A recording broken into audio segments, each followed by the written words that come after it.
दोस्तों नमस्कार। ये बैंक अपने बीसी को दे रही है 15% एक्स्ट्रा इंसेंटिव, जिसकी जानकारी बहुत सारे बीसी भाइयों को अभी तक नहीं है। तो इस वीडियो के माध्यम से उसकी मैं पूरी जानकारी दूंगा। तो ये जो बैंक है वो अपने इस बीसी को 15% एक्स्ट्रा इंसेंटिव का लाभ देने जा रही है, जो दे रही है। और इसके लिए क्या क्या उन्होंने टारगेट रखा है, तो बीसी को क्या क्या टारगेट करना चाहिए, क्या नहीं करना चाहिए, उसके बारे में इस वीडियो में पूरा विस्तार से बताऊंगा। पूरा वीडियो पूरा ध्यान से सुनिए, पूरा ध्यान से देखिए, क्योंकि बहुत सारे ऐसे पॉइंट हैं जो इसमें दिए गए हैं, तो आपको इसमें पूरी जानकारी मिलेगी। तो वीडियो थोड़ा लंबा हो सकता है, लेकिन पूरा अंत तक देखेंगे तो ही आपको इसके बारे में पूरी जानकारी मिलेगी। और ये एक बहुत ही बढ़िया आपको आपकी इनकम बढ़ाने के लिए बहुत ही बढ़िया प्लान है। तो आपको इसको ध्यान से सुनना चाहिए। अगर आप नए बीसी है तो भी आपको ये जो टारगेट है वो अचीव करके कर सकते हैं, और जो पुराने बीसी है उन्होंने तो ऑलरेडी टारगेट करके रखा ही होगा।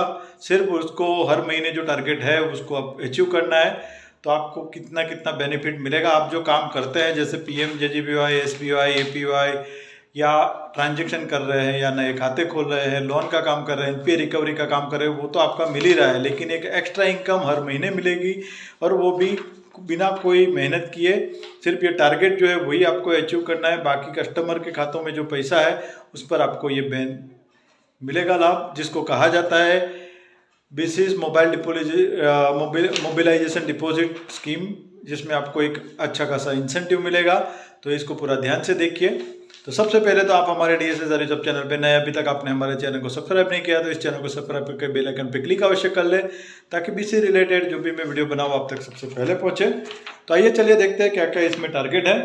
तो जब से आप जुड़े हैं तब से लेके अभी तक आपके मिनिमम, इसमें दो पार्ट में बांटा गया है, जिसमें दिया गया है SSA यानी सब सर्विस एरियाज और नॉन सब सर्विस एरियाज। तो आपका कोड सब सर्विस एरियाज में या नॉन सर्विस एरियाज में है, तो वो आपको देखना होगा। नहीं जानकारी है तो आप अपने कॉर्पोरेट बीसी से पूछ सकते हैं, या तो आपके पोर्टल पर भी वो मिलेगा, रिपोर्ट पोर्टल पर, तो आपको वो देख सकते हैं।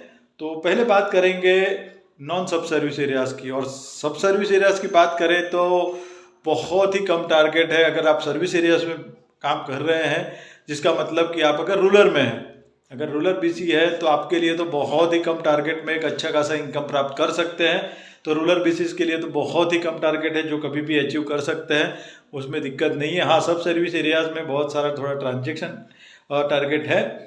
तो हम बात करेंगे सबसे पहले नॉन सब सर्विस एरियाज के बारे में। तो क्या करना होगा, तो सबसे पहले तो जब से आप जुड़े हैं तब से लेकर अभी तक आपके टोटल 1000 यानी 1000 से अधिक अकाउंट आपके होने चाहिए। तो ये आपको टारगेट अचीव करना होगा। अगर आपने अभी भी नहीं किया है, अभी आपके पोर्टल से 1000 अकाउंट नहीं खुले हैं, तो जल्द से जल्द सबसे पहले तो ये टारगेट करिए कि आपके 1000 प्लस अकाउंट आपके हो जाए। ये जितने भी अकाउंट है वो 95% अकाउंट फंडेड होने चाहिए, यानी कि ज़ीरो नहीं होना चाहिए। अगर 100 अकाउंट खोले और 95 अकाउंट में पैसा पड़ा है, चाहे 1 रुपया भी पड़ा हो, तो फंडेड गिना जाएगा। तो फंडेड अकाउंट होने चाहिए। उसके बाद आपका जो वर्किंग डेज है, यानी 30 दिन का महीना है, तो आपका जो सिस्टम है, आपका जो पोर्टल है, आपका जो ग्राहक सेवा केंद्र है, वो 24 दिन वर्किंग होना चाहिए, और आपके सिस्टम से 24 दिन ट्रांजेक्शन होने चाहिए कोई ना कोई। और तीसरा है सबसे महत्वपूर्ण, कि आपको मिनिमम 100 माइक्रो इंश्योरेंस करने होंगे। तो ये आपको ध्यान में रखना है कि 100 माइक्रो इंश्योरेंस PMJJBY SBY के करने हैं। पुराने बीसीज की बात करें तो जो पुराने बीसीज है और ऑलरेडी जिनको पहले से ये डिपॉजिट मोबिलाइज इंसेंटिव प्राप्त हो रहा था और अभी बंद हो गया है या नहीं मिल रहा है, तो उसमें आपको ध्यान में रखना है कि नए 100 माइक्रो इंश्योरेंस के साथ साथ आपको ये भी ध्यान में रखना है कि आपने अभी तक जो भी अकाउंट खोले हैं उसमें से 75% अकाउंटों का PMJJBY SBY हुआ होना चाहिए। अगर उनमें नहीं है तो भी आप इस क्राइटेरिया से ये इंसेंटिव पाने के हकदार नहीं बनेंगे। इसके बाद एडिशनल जो इंसेंटिव टारगेट है वो ये है दूसरा, कि आपको हर महीने मिनिमम 5 PMJDY अकाउंट को ओपन करना होगा अपने सिस्टम से, वो भी फंडेड।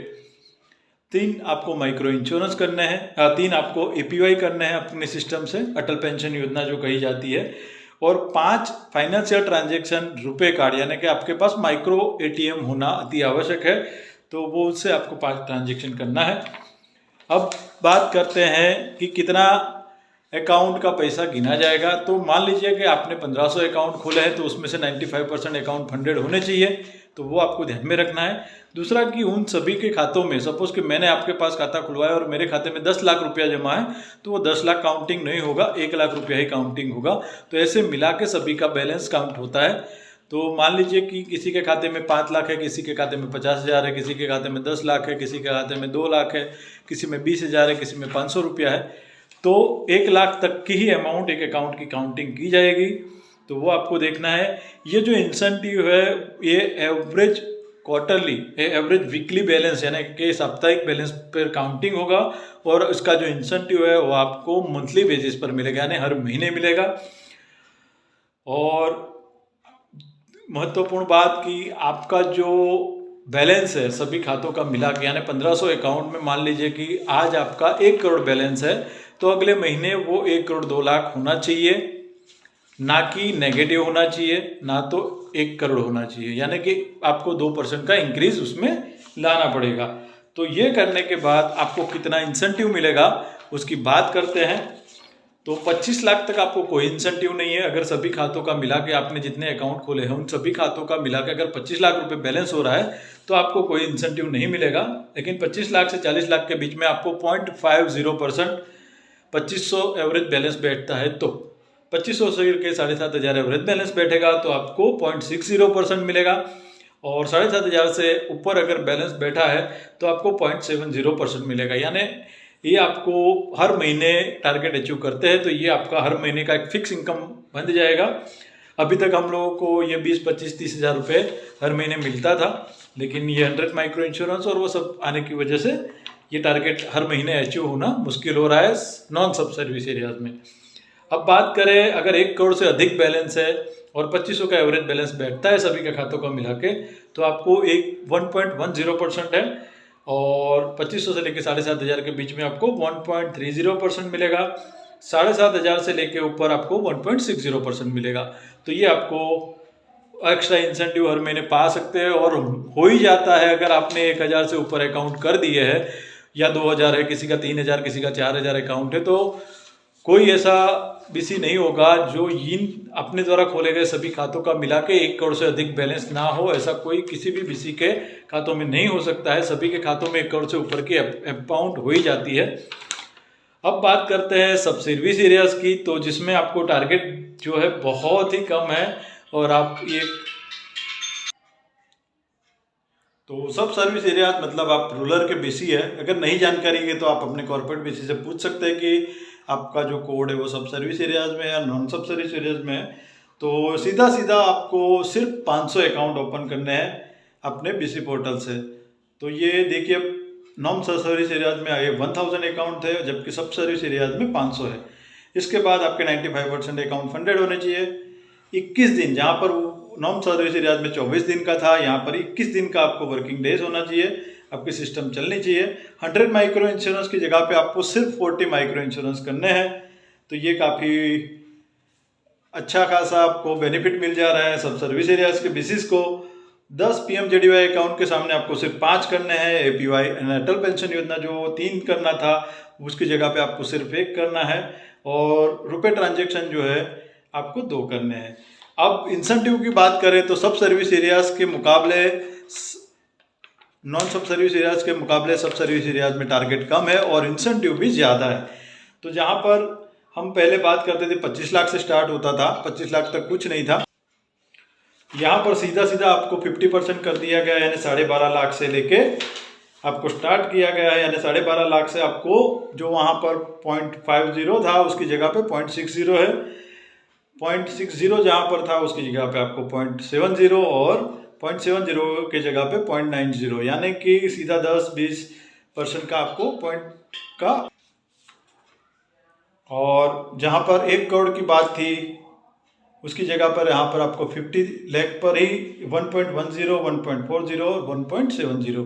तो ये आपके लिए जो सब सर्विस या बीसी है वो टारगेट जल्दी से अचीव कर सकते हैं। अगर आपको अभी भी जानकारी नहीं है तो जल्द से जल्द ये जानकारी, ये वीडियो देख के आप ये टारगेट अचीव करना स्टार्ट कर दें। आपको हर महीने आपके जो काम किए हुए कमीशन के अलावा ये डिपॉजिट मोबिलाइजेशन इंसेंटिव जिसे कहा जाता है, एवरेज बैलेंस इंसेंटिव, उसका आप लाभ उठा सकते हैं।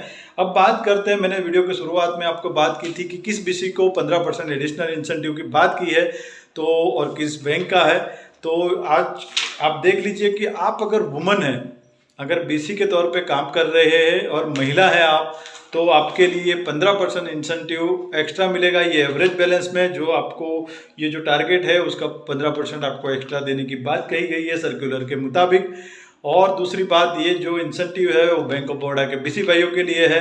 तो अगर आप बैंक ऑफ बड़ौदा का बीसी पॉइंट चला रहे हैं तो आपको ये एक्स्ट्रा बेनिफिट मिल सकता है। तो बैंक द्वारा महिलाओं के लिए ये एक महत्वपूर्ण कॉन्सेप्ट लाए हैं जो आपको एक्स्ट्रा इनकम और महिला सशक्तिकरण की जिस तरह से बात चल रही है, जिसके चलते बैंक द्वारा ये जो सर्कुलर बनाया गया, अगर आप महिला बीसी है तो आपके लिए ये एक्स्ट्रा 15% लाभ पाने का, और ये जो टारगेट है वो जल्द से जल्द अचीव कर लीजिए। अगर सब सर्विस एरियाज में है तो आपके लिए टारगेट बहुत ही कम है, हर महीने आप अचीव कर सकते हैं नॉन सब सर्विस एरियाज के बीसी के मुकाबले।